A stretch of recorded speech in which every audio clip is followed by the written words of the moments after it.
Aldrin, ito yung piso wifi benda mo. So, checking ko lang din. Si Boss Aldo.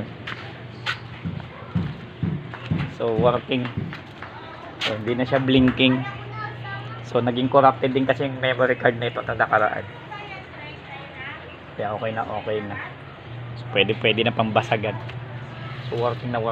Matanda na itong bendo na to. I think ito ay 2019-2020. So, ako din yung regular na nagme-maintain nito. So, yun nga lang, ang constant nito, kaya lang nito ay hanggang 10 inch. Ngayon, luma pa, hindi pa yung kayang benting malaki. Boss Aldrin, okay na to working.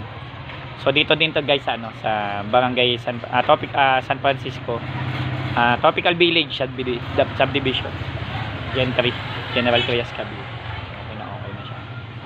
So, okay. So, marami pa siya pinagawa sa akin dito, sobra. So, hindi lang naman dito. Iba-ibang lugar nagkakalat kasi siya ng mga piso wifi and then kami nagme-maintain. So, okay. Sige.